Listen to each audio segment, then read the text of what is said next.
Subscribe YouTube channel official iNews dan nyalakan loncengnya.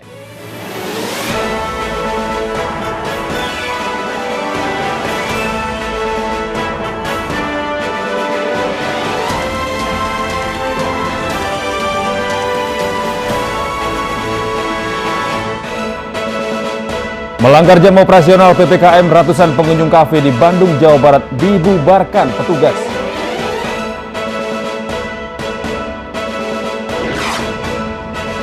Pengemudi taksi online di Lampung ditembak perampok saat mempertahankan mobilnya.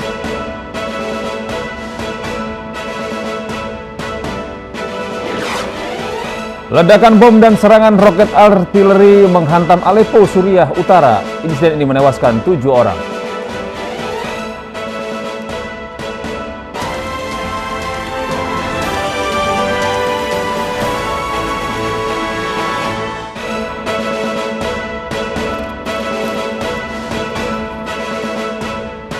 Halo, selamat pagi pemirsa. Kami hadir kembali dalam iNews Pagi, melengkapi informasi Anda pada pagi hari ini. Ya, selain 3 berita utama tadi, kami juga akan hadirkan informasi penting lainnya. Bersama saya Gede Satria. Dan saya Arlisa Hadi, inilah iNews Pagi selengkapnya untuk Anda.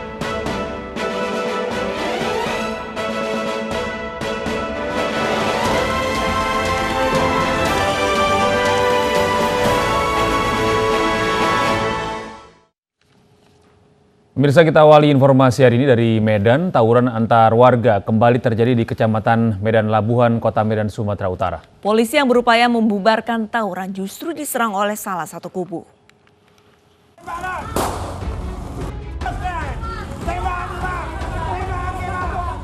Polisi melepaskan tembakan peringatan untuk membubarkan tawuran antar warga di Medan Labuhan, Kota Medan dini hari tadi. Namun upaya polisi justru dibalas dengan serangan dari salah satu kubu. Lemparan batu hingga petasan diarahkan ke petugas kepolisian saat mengejar para pelaku tawuran. Akibatnya polisi sempat kesulitan membubarkan dan mengamankan para pelaku. Dari keterangan warga, tawuran ini selalu berulang dan dipicu dendam lama. Ya, sepertinya ini nampaknya dendam lama ini. Dari jam berapa mulai tadi, Bang? Dari jam 2 lah sampai jam 4 ini udah agak aman. Jadi sebelumnya ini udah pernah perang terus aman gitu, Bang. Ini kembali lagi nih, Bang, ya? Ya, ini udah perang tahunan lah. Setahun lalu udah pernah juga perang ini. Tawuran ini menyebabkan kerusakan di sejumlah rumah warga.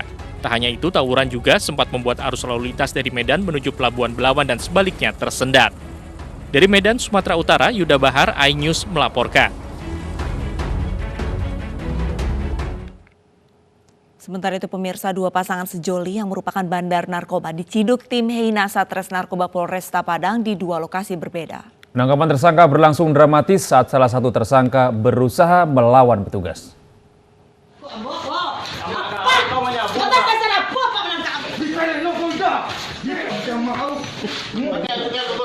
Sejumlah petugas kepolisian berpakaian sipil dari Satres Narkoba Polresta Padang menggerebek sebuah rumah kontrakan di daerah Tanjung Awa, Kecamatan Koto Tangah, Kota Padang yang diduga kerap dijadikan sebagai tempat transaksi narkoba.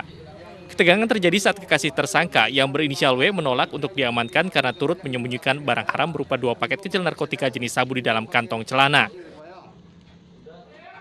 Sementara tersangka B tak dapat berkutik setelah petugas menemukan 3 paket sedang narkotika jenis sabu yang dibuang tersangka di dalam kotak plastik. Selanjutnya petugas melakukan pengembangan ke daerah Lubuk Begalung dan kembali mengamankan 2 pasang sejoli yang tengah asik pesta narkoba di dalam kamarnya dan mengamankan sejumlah barang bukti berupa 2 paket sedang dan 6 paket kecil narkotika jenis sabu. Kedua tersangka berinisial R dan RN ini merupakan pemasok barang haram kepada tersangka yang sebelumnya ditangkap. Kepada polisi, tersangka mengaku nekat mengedarkan narkoba karena faktor ekonomi setelah diberhentikan dari pekerjaan sebagai buruh pabrik.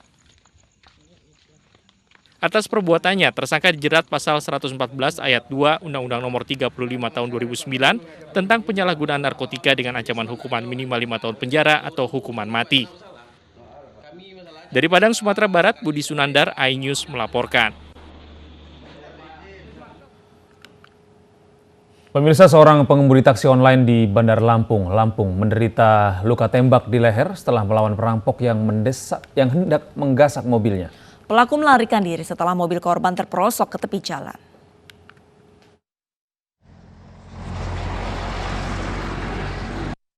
Rekaman video amatir menampilkan detik-detik pengemudi sopir taksi online di Bandar Lampung saat diselamatkan warga.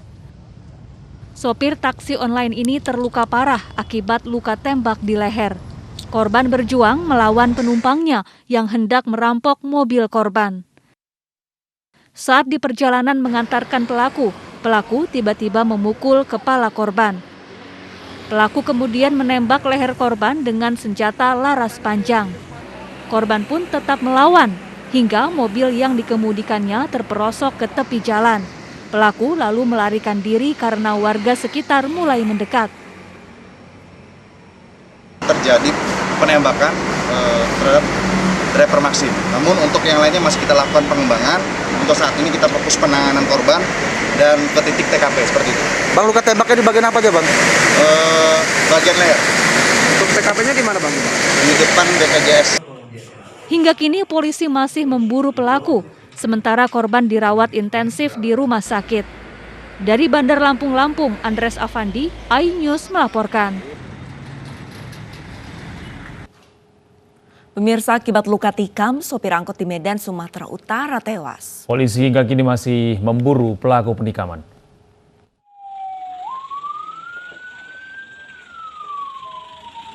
Gading Manurung, sopir angkot di Medan, Sumatera Utara, meregang nyawa akibat 9 luka tikam di sekujur tubuhnya.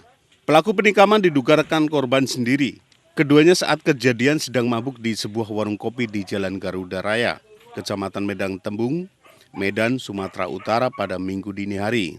Pelaku dan korban sempat bersih tegang sebelum akhirnya pelaku menikam korban. Usai menikam, pelaku kabur. Sementara itu warga yang mengetahui korban dalam kondisi bersimbah darah membawa korban ke rumah sakit Madani Medan. Namun dalam perjalanan menuju rumah sakit, korban tewas. Bang, di mana, di bagian mana aja, Bang? Di bagian sini, punggung sama wajah. Orang tuh sebelumnya minum atau gimana, Bang? Minum satu apa lah dia, Bang? Satu minum lah sama si pelakunya, korbannya. Sama minum gitu. Sementara itu petugas kepolisian Percut Seutuan membawa jenazah korban ke Rumah Sakit Bayangkara Medan untuk keperluan otopsi.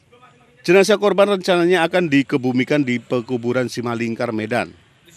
Petugas kepolisian yang telah mengetahui identitas pelaku masih memburu. Dari Medan, Sumatera Utara, Adi Palapa Harahap, iNews melaporkan.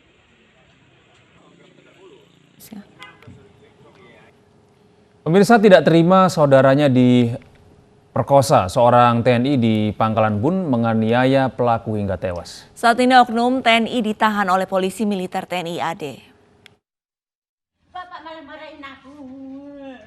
Ibu kandung korban tewas terus menangis dan meminta pertanggungjawaban pimpinan TNI untuk menghukum setimpal oknum TNI. Pelaku penganiayaan berat hingga membuat tewas putra kesayangannya itu.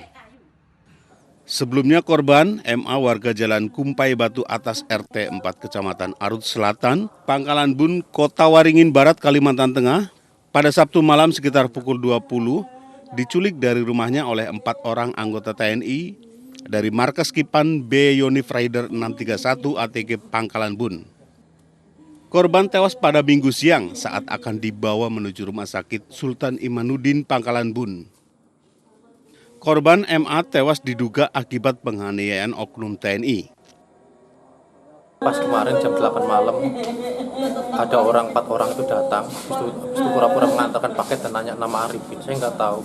Pas saya buka, pas dia begitu tahu kalau itu ada Arifin, aku tahu ada apa Pak, ada masalah apa. Habis itu dia bentak-bentak, suruh keluar Arifin, kalau nggak saya ledakan rumah ini. Habis itu dengan memaksa, Pak kalau ada masalah tolong diselesaikan, kataku pelan-pelan, nggak bisa aja, harus dibawa aja. Adik saya langsung diculik. Pas saya ikut sama mama sampai ke kompi itu adik saya langsung dipukul. Waktu saya mau masuk, saya sempat ditendang, saya sempat ditodong pakai senjata laras. Di tempat yang sama, Komandan Kodim 1014 Pangkalan Bun, Letnan Kolonel ARH Derajat Triputro menjelaskan, kronologis kejadian dari keponakan Kopda AE diduga diperkosa oleh korban MA. Sehingga Kopda AE secara inisiatif sendiri ingin mencari keadilan dan mencari MA di kediamannya di Desa Kumpai Batu Atas, dan terjadi penganiayaan. Latar belakang kejadian ini bahwa ada keluarga dari pelaku itu melaporkan kepada pelaku bahwa dia telah dilecehkan secara seksual oleh korban, sehingga si pelaku ini secara inisiatif sendiri ingin mencari keadilan gitu, sehingga korban ini dijemput dari kediaman dan terjadilah pemukulan.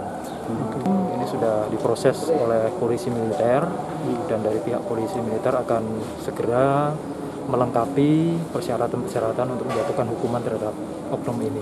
Berapa jumlah oknum ini? Sementara? Ya, untuk sementara ini 1 orang oknum ini, dan sekarang sedang didalami untuk hukuman yang akan diberikan.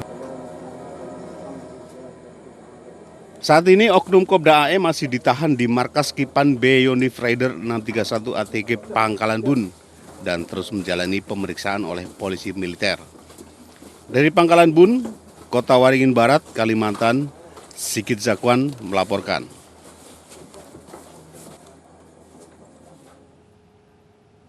Kita beralih ke informasi lain, pemirsa. Harga tes Genos naik dari Rp20.000 menjadi Rp30.000. Meski kenaikannya hanya Rp10.000, sejumlah penumpang kereta api keberatan atas kebijakan tersebut.